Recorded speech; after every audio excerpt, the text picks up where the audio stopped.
Well, the first thing you want to teach anybody, a child, a kid, anybody, is that you'll never earn your way to freedom. You just don't. You look around and you see, Kurt Schilling, if you remember from Boston Red Sox, made $100 million a year. He's broke, bankrupt.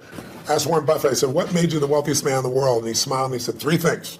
He said, living in America, great opportunities, having good genes, so I lived a long time. And he said, the last thing is compounded interest. And we all know about compound interest, but I give the example in the book of this guy, Theodore Johnson, worked for UPS, never made more than $14,000 in income in his entire life in a year. And in old age, he was worth $70 million. And how did he do it? All he did was he took a percentage of his income. His percentage was 20%. Now, his family said, we can't save any money. But he met a friend who said, if you pretend there's a tax, and the tax just took the money away from you, and you never see it, the money just comes out of your account and goes in an investment account, you'll be financially free. So he was disciplined. He didn't look at it. It happened. $70 million by compounding. So people's mistake is, and kids don't know this, adults don't know this, that you won't earn your way there, but you can compound your way there. Yeah. What I want to do is say, where do you put that money? That's the trick, right? That's the secret. Well, the first trick is actually doing. Almost nobody does. Right. The second trick is you really have to understand where you're going to get hurt, because the fees. The fees are just destroy people. You have a whole chapter about the fees. I was like, this is incredible. Isn't it wild? It's nuts. You lose so much money just on the fees. Well, just so people have an understanding, 96% of all mutual funds never match the market. I mean, they never beat the market. So I was just on a morning show this morning, and Michael Bloomberg's one of his guys that has some of his money. So this is the only industry I know of where people think they can be a doctor. They think they can be a financial planner. And I said to him, well, look, the statistics, Warren Buffett taught me this. He said, Ray Dalio told me this. David Swenson, who took Yale from $1 billion to $24 billion in 2 decades. These are people telling me this. Right. Nobody beats the market except a couple of unicorns that nobody has access to. And I said, I didn't say you're not one of them, but I said, here's the truth. 96% of mutual funds don't match the market. That means 4% succeed. Now, what are your chances of picking the right mutual fund? People don't know what they're doing. They put their money in a 401k. They pick a mutual fund not knowing what it is. If you play blackjack, and you and I play, and you get 2 face cards, and your inner idiot says, "Hit me! I want to get 1 chance in a million when you get ace." You have an 8% chance of winning. Right. If you try to get a mutual fund, you got the 4% chance of winning. So what I show people is not only do you not get the result, thinking logically, if I hire someone else to do it, they'll do better than me. But in addition, you pay around 2,000% more than it's worth. Meaning, you get the same exact product, the same stocks. If you own the index. Right? You own a piece of all of America's best companies, say the Vanguard 500 index, 500 top companies, that costs 0.17%, like less than 0.2% versus the average mutual fund is 3.17. So compounded over time. But first, just hear that. So you're just like, the average car sold in America is a Honda Civic. It's $20,000. You can get the Honda Civic for $20,000, or you can pay $350,000. That's the difference between 0.17 and 317. But if you look at it over a period of how old are you? 31. 31, okay. So let's assume you and a couple buddies at 35 managed to put aside $100,000, and you manage not to add any more money, but to grow it at 7% in spite of ups and downs in the market. And you're 65. How much money do you have? Well, if you paid 1% in fees, over those 30 years, your $100,000 became $574,000. Not bad for never adding another dime. Right. If you had 3% in fees, had the same growth, but 3% in fees, you now have $324,000. Almost half as much. $250,000, 77% less money. And you had the same return. It was just the fees. So the world, most people ask them, what are your fees? They have no clue. Right. So I've created a site where people can go, they can type it in, you find exactly what your fees are and what you should be paying. And it's highway robbery. Where in the world would you pay $2,000% more for the same exact product? You can only do it because the financial industry makes things so opaque, so convoluted, and people feel overwhelmed. And hard to understand. Very hard to understand. That's why I try to come in here and go, look, time to become the chess player, not the chess piece. Yeah. Let me teach you so you understand what's going on. It's not that complex. They use all these big words, but when you know what's going on, you don't get screwed, and more importantly, you take advantage of the system instead of letting the system take advantage of you. Yeah, I like that. Now, you've coached some of the world's greatest athletes, former presidents, biggest CEOs. Who coaches you? I've had a lot of people asking me to ask you this question. Yeah. Who mentors you? Who coaches you today? I have always looked for people that were playing the game at a different level than I am and or knew the road ahead. I always tell people anticipation is power. If you ever play a video game against a child, it's pretty disastrous, right? Maybe not for you. You're maybe a different generation. But for me, it's like, it's not the kid is faster and smarter. If they played this game before, like 8 million times. So they know the first shot's here, the second shot's here, the third shot there, and you're like reacting. So when you're reacting to things, you fail. So my mentors have been people over the year, different people. My earliest mentor was a man named Jim Rohn. He was a personal development speaker, just touched my life. Then I was involved in neurolinguistic programming, NLP, when I was, 21, 22, 23 years old. I became partners with a man named John Grinder, brilliant man, co-founder of that. But in my last couple decades, it's been people like Peter Guber, who owns the LA Dodgers and owns the Golden State Warriors NBA team, and he's just brilliant. He's got 52 Academy Award nominations, so he's a mentor for me. Paul Tudor Jones, I coach, but also I'm coached by him because we get to pitch and catch. And then, I've got some people in my life that, like Steve Wynn is a dear friend of mine, built most of Las Vegas. He's brilliant. And these guys are all 18 years my senior, so they know the road ahead. And I'm able to learn from them in advance and then kind of anticipate things. And that, to me, is incredibly valuable. Yeah, very cool.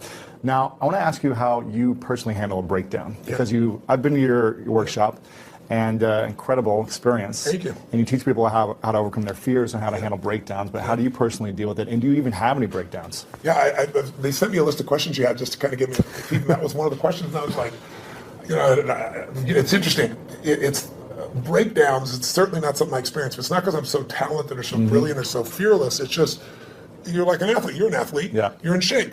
Yeah. Right? You're not going to have a reaction in your body like somebody who doesn't take care of themselves. Right. So, I don't believe in emotional intelligence. I think it's useful, but I'm more interested in emotional fitness, because intelligence is a capability. Fitness is a state of readiness. Interesting. If you are fit, you can take that demand right now and you can deal with it. You can deal with that physical stress, that emotional stress.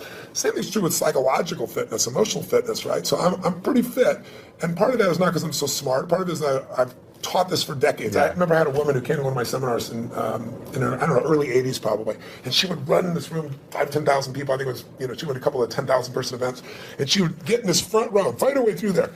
And she'd jump and go for it. And at one break, she came up to me, I was signing a book for her, and she says, she goes, Mr. Robbins, I've seen you at like 8 of these. She goes, I've seen you like when you're really, I know, I can hear your voice, you're hurting, or you haven't slept. And she goes, you always seem to be so up all the time. How come you're so up? And I said, well, part of it is I attend all these seminars. So I'm teaching it. So there's a fitness in that. But there's also, I've buried 3 fathers and 1 mother, and that affects your life. I've had a physician look me in the eye and say you have a tumor in your brain. Wow. And so I've had those moments that when you've had extreme stress and you push your way through it, you build psychological muscle. It's like it takes a lot to knock me off. In the early days, we didn't have $50,000 to keep the doors open. How do we do it? Then I had, graduated to $5 million. Then I graduated to a partner of mine who kind of didn't do things well, and I ended up owning $100 million because I had to take on his debts. $100 million.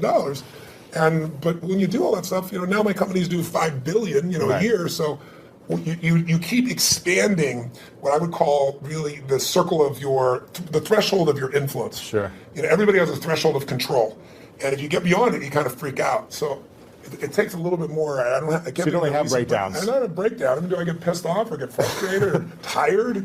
Yeah, but a breakdown, honestly, no. So how do you handle it if you get tired of something? I sleep when I can. Okay, cool. I mean, it's pretty simple.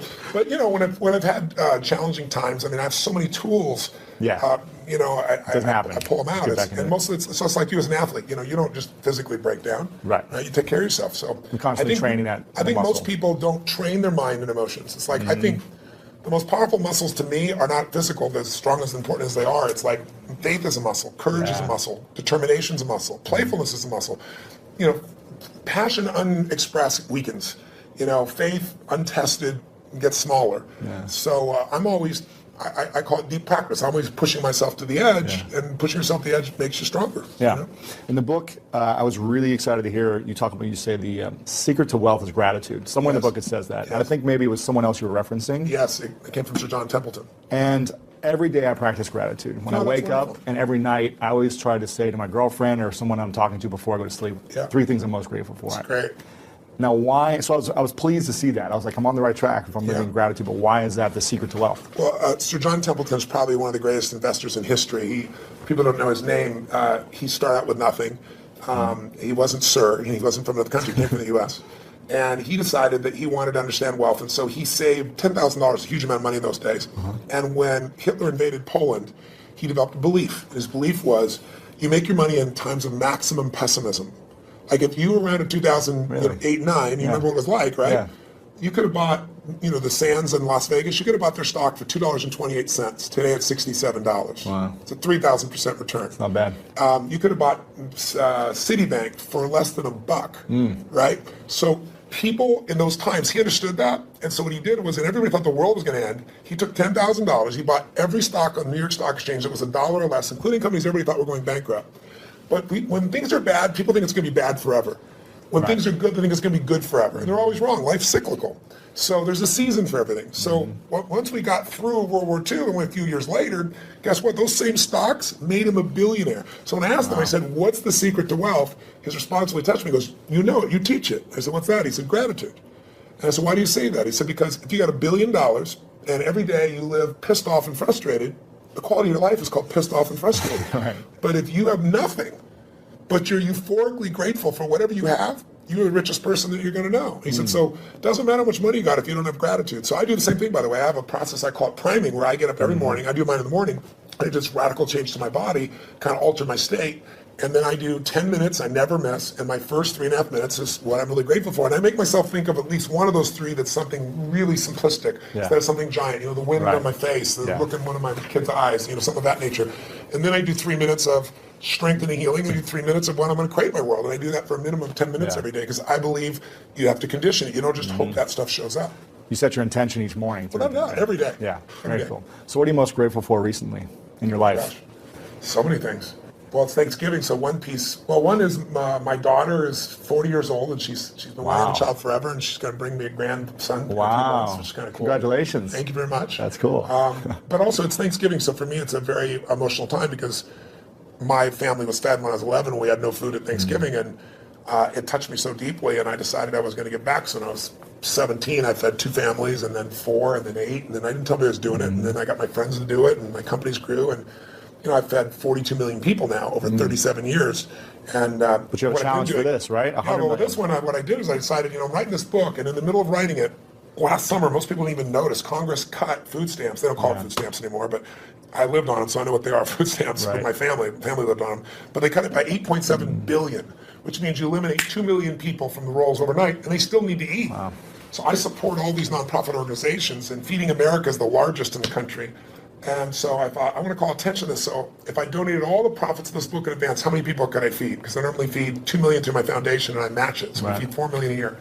And they said you could feed 10 million people. I was like, wow. I mean, and then as the years gone by, I've gotten more and more inspired. And so now I'm going to feed 50 million people personally. And not just from the book. I'm writing a larger check on top of it. But also, I'm working with Feeding America to get matching funds to feed 100 million people. Incredible. So to go from my family not being able to eat to feeding 100 million people is a pretty amazing sense of gratitude and a sense of grace. And I've done my part, but there's been grace in that as well. It's amazing. It's incredible what you're doing, and very inspiring. So thank you for doing that. So anybody gets the book, you're feeding I'm not getting any profits for you. But it'll also feed on average 50 families every book. 100% is being donated. 100%. Not only 100%, more than that. Yes. That's amazing. Yeah. Now, I think I also read in the book, I don't know if you said this or someone else said this, but the key to living is giving. Yes. Now, I think I might have heard you say this actually back when I first saw you when I was 16 at an event. And I remember thinking, I don't have anything to give. I don't have any money. How am I supposed to invest my money? 10, 20% every month. And then how can I give on top of that? But I really understood that, it's so valuable and important to give. And I work with a lot of nonprofits myself, building schools for kids around the world. That's wonderful. And I've seen a big impact in my life, in the way I'm able to serve people. Sir John Templeton told me that he's never seen anyone tithe, which, tithing is usually 10% of what you earn, for at least a decade, who didn't become incredibly financially free. Wow. And I think the reason is, I had a moment like when my whole life changed. It was kind of twofold. I was really young, like yourself back then, right? Working my tail off, trying to build a business. And you have big goals, you don't always succeed to start with. It doesn't just come together, right? It was hard. And I remember I was so frustrated because I was working 18-hour days and nothing was working, and I was broke, and I felt embarrassed. I should be doing better than this. Sure. And so I was driving home from Orange County on the 57th freeway in San Gabriel Valley, out near a place in Pomona, California. It probably doesn't matter anybody else, but I remember it so vividly because it was almost midnight. And I was at this breaking point. And then I was like, why am I not, doing better? And then I just pulled over the road, and I used to keep these journals. I still have them, written journals. And I wrote in big lines, the secret to living is giving. And I started to cry. And I realized I am so focused on what am I not getting. Receiving. I'm not focusing on what I'm giving. Yeah. So for 6 months, man, it turned me around. But then, something else to get in your body. It was in my head, it was in my heart, but it had to get in there to stay. And I started getting through some really tough times. And I lost everything financially. And I was mad at everybody because I'd loaned a friend $1,000 and, I'd been doing well. And he didn't even return my phone call. Oh. And what changed me was I was down to, I don't know, 22, 23 bucks, something like that. I don't know, it was $24. Enough that I knew that I didn't have money for food for the next week, clearly. And I didn't have any prospects. And I was living in Venice in this 400 square foot bachelor apartment, feeling sorry for myself, getting pissed off. And I thought, you know what, I got to eat. So I'm not going to drive my car because I'm not going to spend the gas. I'm not going to pay for parking. Sure. I'm going to go to an all-you-can-eat place and load up for the winter, right? So I can get more, like one meal a day. Right. And so there's a place called Marina del Rey, not far from Venice. And it's a beautiful community, and it's right on the water. And there's a place called El Chorito. It's still there. It's a little restaurant. It had taco bar and all that kind of stuff. So I walked there for the 3 miles, and I go, okay, I'm going to go and load up. And it was all about myself and getting through this. And this woman walked the door, actually a very attractive lady. That's probably why I caught my attention. And I went to see who her boyfriend is, and there's nobody up there. There's a little guy down here. It was obviously her son. And he's wearing this 3-piece suit, a little vest. He opens the door for her. He pulls out the chair for her. And it was just, he stared into his mother's eyes. I mean, it was just pierced into her eyes. I don't know what it was, but something about him was just so moving. He was such a sweet, caring, loving young man to his mother that moved me. So I paid for my meal. I don't know what was left, 17, 18 bucks. Put it back in my pocket, what was left. Walked up to this young man, introduced myself, and I said, hi, I don't remember his name. I think he said his name was Ronnie. And I said, Ronnie, I said, you're a class actor. I saw how you opened the door for your lady. I saw how you held up the chair for your lady. He goes, she's my mom. I said, that's even more classy. Right. And I said, it's so cool that you're taking her out to lunch like this. And he goes, well, I'm not really taking her lunch because I'm just 11 and I don't have a job, Right. I said, yes, you are. And I had no plan. I just reached in my pocket, took all the money I had, changed dollar bills, and threw it right there in front of him. He looked at me like this. He goes, I can't take that. I said, sure you can. He said, well, why? I said, because I'm bigger than you are. And he got this big grin on his face. His eyes got this big. And I just shook his hand. I didn't even look at his mom. And I just walked out the door. But the reason I tell you the story is I had no car. I had no money. I was euphoric. I was like flying home. I was like, I probably looked like an idiot, probably skipping or something. I mean, I was just, and what I felt was, I should have been like, what the hell did you just do? I have no meal. What are we going to eat? Right. I went home that night, I laid out a plan. And the plan was going to take me, 10 days, 2 weeks. So I thought, well, people fast for a week. I could fast for a week, that type of thing. And I have this great mindset about it. And I woke up the next morning, and I get the old regular snail mail shows up. And it's this guy I've called a zillion times who wouldn't return my call. I open it up, there's a check, $1,000 plus interest and an apology. Wow. So I'm sitting there, and I started to cry, honestly. And I was just like, why did this happen, And I don't know if it's true, but I decided that day this happened because I did the right thing. Because I didn't have a plan. It wasn't a strategy. I just thought this little soul beside me. I knew it was right, and I did it. And I didn't do it because I thought I could or I couldn't. I didn't even think about it. And that's the day I became a wealthy man, because I didn't have any money, but scarcity left my body. And I had plenty of ups and downs since that time in various times in my life, but I never went back to that, oh my God, how's it going to happen? Yeah. It's like breathing. Do you stop and say, God, is there going to be any air before you take a breath? You know it's going to be there. Right. You don't run your life by that aspect. And so that to me is what it's about, is showing people, if you won't give a dime out of $1, don't bullshit yourself. You'll never give $1 million out of 10 million or 10 million out of 100 million. It's just not going to happen. Right. But if you can do that now, you don't ever get beyond scarcity. You start behind it. You make a decision to get beyond it. So how does someone, when they're living in scarcity, they're living in fear, and it's like this emotional feeling. It's in your body, like you say, when you're like, I can't even pay for my meal. How am I going to start giving? What are some things that people can do to start overcoming that mindset, or start strengthening it, or shifting it? I'll tell you a couple things. I'll tell you what I did when I was first on my own. I got my mom kicked my dad out when I was 17. She was a very powerful woman. I had 4 fathers, so they all learned how to get the boot. She thought I was on his side, so she kicked me out next. I was 17. She chased me out with a knife. She wouldn't have hurt me, but I wasn't going back in the room. Wow. And that's how I figured out what to do. And I didn't place to stay, and I ended up staying in somebody's laundry room for a while, and then I started reading and feeding my mind, and then I developed this little system, and the system was really simple, and I tell people now, as I say, number one, every single day, you got to feed and strengthen your mind. Until you do that, you're always going to be in fear, because fear is automatic. The human brain is designed for survival. It's not designed for success. Your brain is not designed to make you happy. That's your job. Right. And the only way you're going to do it is if you feed your mind, because otherwise, weeds grow automatically. My coach, mentor Jim Rohn used to tell me, so Tony, every day you got to stand guard at the door of your mind. You got to watch what's going in, because if you're not careful, stuff will go in. And he said, all the times it's somebody who cares about you. He said, if your family, if your worst enemy puts sugar in your coffee, he said, what happens? I said, you got sweet coffee. He goes, what if your best friend by accident, or your family, don't mean to, they drop one drop of strychnine in your coffee, you're dead. He said, so life, sugar, and strychnine, and watch your coffee, right? Right. So every day I decided, I'm old enough, honestly, there was no internet those days. I'm pretty ancient. I used to go to the library, because it's the only place you go. And I'd read biographies, I'd read people's lives, and it'd make me go, wait a second, as bad as I think it is, the greatest people in the world had it worse. Sure. So there's something here. So you feed your mind. Jim Rohn used to say to me, skip a meal, but don't skip reading. He said, read 30 minutes a day, I don't give a damn what it is. Wow. And today, I don't mean internet crap. I mean, read something, a biography, read something that's a strategy, read something that's going to change your life. And the second thing I tell people is, feeding your mind's great, but you got to also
They're waiting on me, haters think they gaining on me. Sitting in purple rain and folding origami. Oracles surround me, each one more astounding. Still handle my biz, just got a channel climb up to the level. The damage I really can make is a trip. Don't figure eight, ace. Are you coming back now? But it's way too late. Just tryna be grateful, just tryna be great. Yeah, and one thing it taught me is this is the moment to get it. So have faith and don't hesitate. Where my bad girls at? Bad girls at?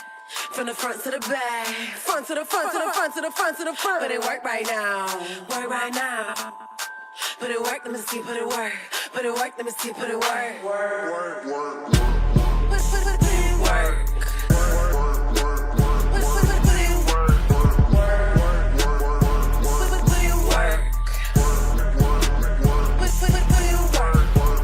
Never land, never let my feet touch the floor. I just flow in my zone, you can't touch us though. Keep it moving, UFO, I just got to go. I can't touch the floor. Take that, break that with a bit. Strengthen your body. And you do that as an athlete naturally. I learned to do that because fear is physical, right? You know where you feel it. And if you go work out, if you go lift, if you go run, even if you're out of shape, you just go for an intense walk, that experience alone changes you. Like every day of my life, the first thing I do before I do my priming, if I'm at one of my homes, I jump in some hot water for fun, and then I jump in freezing water. And I have, a river, in one of my homes in Sun Valley, and I've got cold plunges everywhere else. So I go in 57-degree water, boom.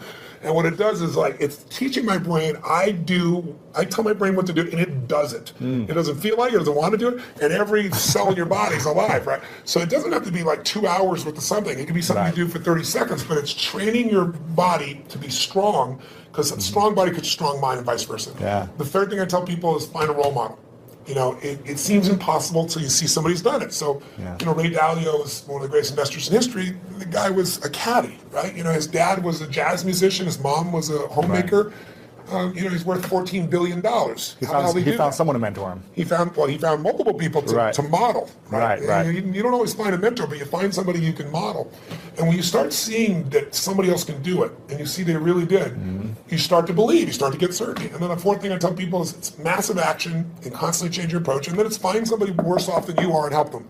Because when you do that, it gets you out of yourself. And that's what I really have people do. That's what we do at Thanksgiving. We have our basket brigade where 2 million people get fed. Amazing. Not the one I do, the one that I get people to do. And it's amazing. People go in there and they see, my God, I thought my life was tough, but look at this person's life. It makes you appreciative. It puts life in perspective. Yeah, very cool.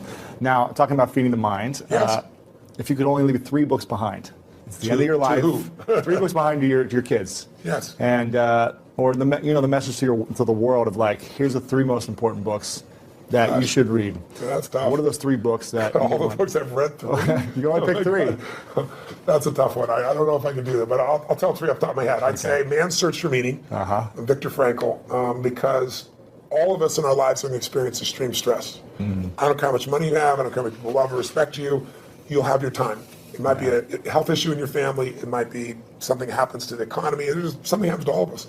And so to see how people that were put in the most insane, unjust environment, people that were in Auschwitz, how they dealt with that unbelievable situation and how the ones that thrived in spite of it, and to go through Viktor Frankl's way of understanding how to create meaning in your life. I don't think there's a more important book. I think maybe another one might be As a Man Thinketh, because it's a book that you can read dozens of times in your life. It's small and it's the core of everything. As you think, so you are.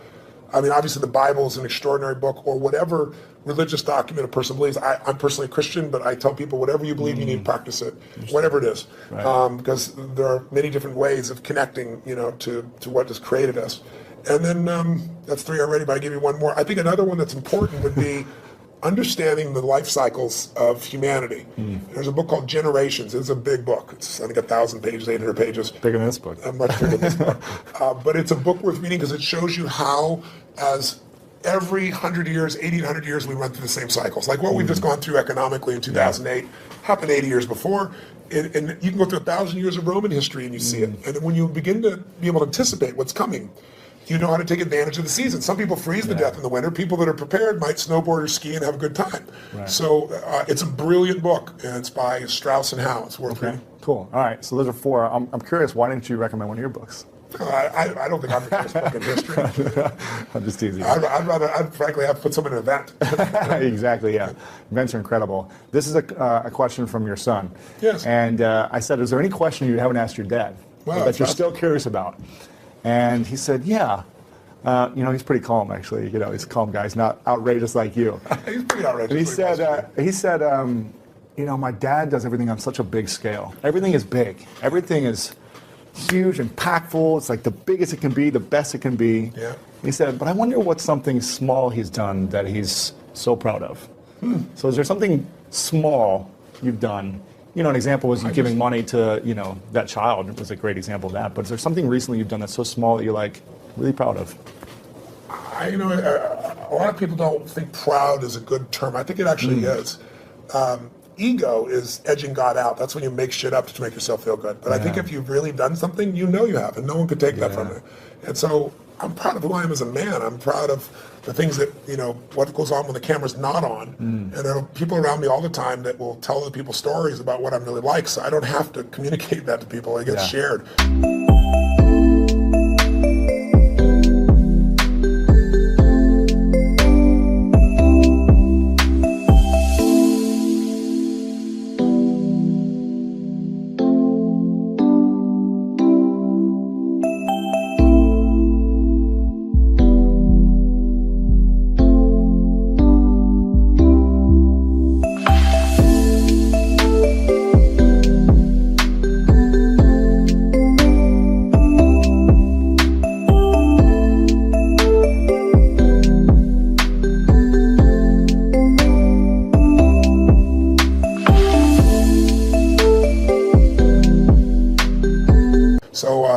I don't know. There's so many things in life. I don't measure them as big versus small. Sure. My wife was somebody who would see one person and be thrilled, and I had to see 10,000. I think so. She's balanced it out for me. I feel like life is short, and while you're here, I want to have the most impact that I can. So I go deep and I go wide.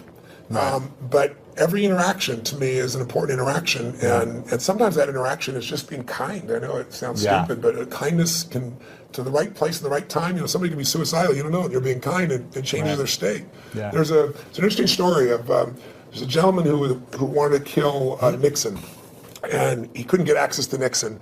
It's a true story. And so he wrote a journal, that's how we know the details of it, and he decided he's going to go after Wallace, and he's going to shoot Wallace, and he actually did do that shooting. And when they read his journal, it was fascinating. He didn't want to kill Nixon because he didn't like him or Wallace. He just wanted to be famous. He wanted to be worth something. And one of the reasons he didn't kill Nixon is he was going after Nixon, and he was this far from the president, and an old woman bumped into him just as he's reaching in his pocket to get this gun. And in the middle of this, everything's frenzied. He wants to shoot, become the most famous man, you know, another one of those assassins. And this woman grabbed his hand and said, "I'm so sorry. I'm just so sorry." Really? And he said in his journal afterwards, his hand was on the gun. Wow. And her looking in his eyes with this love in her eyes and this kindness in her eyes, he said, "I couldn't make her witness that," and he put the gun away. Oh, man. That saved Nixon's life. Wow. Right. So we went after Wallace, you know. But that's the power of a moment of kindness. So I think we underestimate. You know, somebody came and fed my family when I was 11 years old, you know. Obviously, the person must not be alive still because I've told the story these and last 20 years. To you. And they haven't reached out to me. Yeah. But, I mean, imagine what the impact of that was by that one little act of kindness. Crazy. Yeah, amazing. So go back to 31. You're 31, you're my age. Yeah. What are the 3 things you do with your money based on the information in this book? You know, we talk a lot about asset allocation. Yes. The fees, understanding where you're putting your money, and understanding finding a fiduciary, right? Yes. We talk a lot about that, but what would you do if you're making... Knowing what I know today? Yeah, go back, you're 31 years old, what would you be doing? Well, three things you do first. Well, you have a good income, so we're talking about you. Yeah, right? sure. Okay. So you're making 6 to 7 figures. Great, that's wonderful. Yeah. So what I would do in that range is I would take and I would model one of the best masters. If it was me, one of the people, asset allocation, so people are clear, is the one thing that I met with David Swenson. He took $1 billion, turned it into $24 billion in 2 decades, in 20 years. Just mind-boggling. $1 billion a year, right? Just think about that level of doubling. It's just mind-boggling. And I asked him, I said, what are the dials? What are the only dials we can touch? And he said, "Tony, to increase your return, there's only 2 things you can do." He said, "You can make better selections of stocks." He said, "You can have better timing." He said, "And you can have better asset allocation." He said, "The first 2 will never happen because the first 2 cost you money. Got to hire somebody. Everybody's wrong on the timing." He said, "Asset allocation, which simply means dividing your money into different buckets. Some of those buckets are secure so that even though you think you're going to be a genius, you're going to make money no matter what. That money grows slower, but it'll always be there, and it'll give you freedom for the rest of your life." There's a growth bucket, which is also a risk bucket. We forget that. Yeah. Because one of the things Ray Dalio taught me, he said, "Tony, everybody invests in what they think they know. If you grew up with real estate, you're not a genius, but you made money in real estate because anybody can when real estate's going up. You think you're a genius. You think you know stocks. Oh, you're a genius, you know, in 1999, right? You know, you're a genius in 2010 when things started to grow a bit." He said, "No, whatever you invest in your lifetime, that area is going to drop 50 to 70%. There's zero exception. He can show you mathematically and he can show you historically." So he said, you have to diversify even though you don't want to. And you have to divide these monies up. So every one of them taught me different asset allocations. But the one that I think is the most valuable for anybody to really take advantage of is Ray Dalio's, because Ray Dalio's figured out, why is it in 2008, if your stockbroker, your financial planner said, "We're going to protect you. We're going to put you half in stocks and half in bonds." Why did they both go down? You weren't protected at all. Same thing happened in 2000. And he figured something out. When you think you're in a balanced portfolio, you're not balanced. And the reason is stocks are 3 times more volatile than you'll find in bonds. What does that mean? It means when you think you're 50-50, you're 50-50 with your money, but you're not 50-50 with your risk. You're 95% at risk and 5% on the good side. That's why everybody loses. So he figured a formula because he said, "Look, someday I'm going to be gone. I want my kids to have the money long term. I want, you know, all the philanthropic things I'm doing to be taken care of." So he spent 15 years studying the markets and figured out, how do I design a portfolio that'll make money every time? Like, if it loses money, it lost in 75 years, it's lost 1.6% when it's lost, but it's been right 85% of the time. If you went to Vegas and you got a plan that worked for 75 years and made money 85% of the time, and when you lost 1.6%, and when you gained more than 10%. The biggest loss in 75 years is 3.95%, less than 4. Wow. So why did people not make it in the stock market? Because when you take a 50% hit, they all say stay in. Nobody. The average person never stays in. Sure. If you look at the last 20 years, the average person, the stock market over 20 years, from 1993 to 2013, has averaged 9.2%. Pretty cool compounding. You double your money pretty damn quick doing that. Right. But the average mutual fund investors made 2.5%. Why?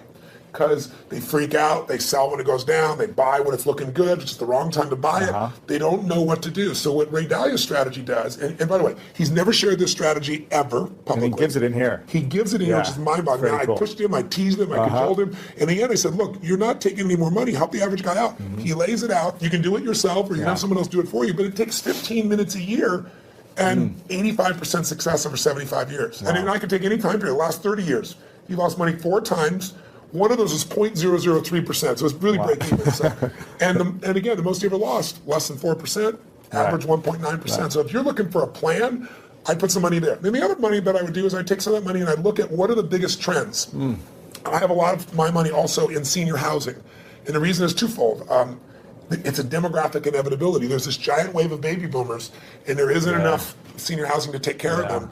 And I like it. I like to create a quality place for someone to be able to be lived and taken care of and so forth. But there's huge income from it, and there's the growth in the asset itself. Sure. So I'd be looking at what are the big trends, but I would make sure I locked down a segment of my money that just, I took a percentage of my income no matter what, and I made it really big, and I made it so I never have to work again. And that's where I am now. I don't have to work. And what's ironic is, when you interview people that make at least $750,000 a year, right, just under $1 million, 80% of them say they'll never retire. When you interview people that make a very little amount of money, they all talk about wanting to retire. Right. And the people that do retire say they'll retire after 75. Like, Steve Williams, my buddy, he's 72. Warren Buffett's 84 now. Still working. I met with Jack Bogle, who created Vanguard. He's been in the business 63 years. Wow. He's 85 years old and such a genius.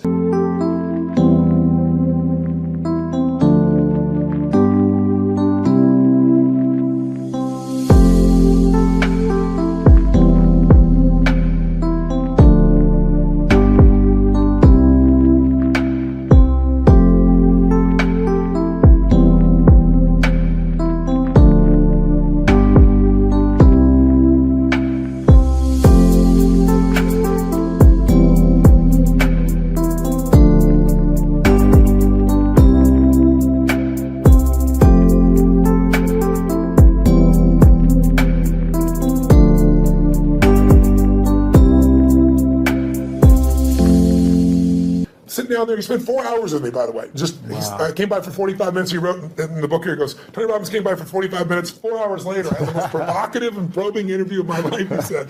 But the guy's still in the game. Because the real goal is not to have to work. If you don't work, you'll go stark raving mad, because we all need to be productive to feel alive. Yeah, interesting. A couple questions left for you. Sure. One of them is, what's your definition of greatness? I don't know. I think everyone has greatness. I don't like that separation. I respect it, because in sports, I think it's really easy to measure. But sports is one aspect of life. I think everyone has the opportunity to be great. To me, being great is being outstanding, to stand out from all the rest. And as you know, in sports, it can be by, a few microseconds, right? In the Olympics, it could be a nose hair and you stand out. If you stand out, you show other people what's possible. Not everybody likes that. Some people get angry and think you're showing them up. Other people get inspired. I've always been inspired by somebody who's the best in the world at what they do. And so I think greatness is somebody who just will not settle and finds a way to do, be, share, and create in life what they want, as opposed to fitting in. I think most people are trying to not be rejected. I wrote in this book, I took a quote from Aristotle saying, how do you really live your life? Well, if you don't want to upset anybody, it's really simple. Don't do anything, don't say anything, don't be anything, and everybody will like you. But if you want to have a quality life, I think you just have to put yourself on the line. And so to me, greatness is people that put themselves on the line, they keep growing, they won't settle. So what's next for you? What are you still up to? I mean, why are you going after inspiring 100 million people, feeding 100 million people? What's next? Why not? Right? It's like, what else are you going to do with your life? I look at, there are lots of challenges. I mean, this is a problem I wanted to go after. It's a problem because people are being abused by a system that nobody means to abuse it. It's just, it's not an evil system. It's just, you have large corporations that are set up to make a profit, and that's their job. They're not set up to make you as an investor more profitable. So they take care of their shareholder first. So they get all the fees they can. They manipulate the system. So I want to give people freedom. To me, that's valuable. But, what I do with my life is I look at what I see that moves me. I mean, I always tell people ask me about speaking, they say, how do you be an effective speaker? I said, don't speak about shit you're not passionate about. And that you don't have a true edge where you can help somebody. Yeah. If you can add massive value and you're passionate about it, then talk about it. Otherwise, shut the what up. That's my view. So when I find things that I'm very passionate about, I like to go deep. I think we live in a Facebook world, a Twitter world, a tweeting world, texting world where people are, by technology, not realizing they're becoming more and more shallow. I mean, there are people ending relationships by texting now. Right. It's like, are you kidding me? They go, why is the person upset? I can't understand. Did you see this? I texted you. And I look at them going, are you kidding? But technology is making us think that our Facebook friends are our friends. I mean, give me a break. There's only a few friends you can go deep with. You can't have 10,000 friends and go deep. And I think a lot of people are dissatisfied because technology is making us go faster and faster. So I look for things to go deep in. And I think in our lives, there's a few areas that matter. Your body, your emotions, your spirit, your relationships, your economics, your business. Those half dozen or so areas I like going deep in, and I'm going to keep doing it.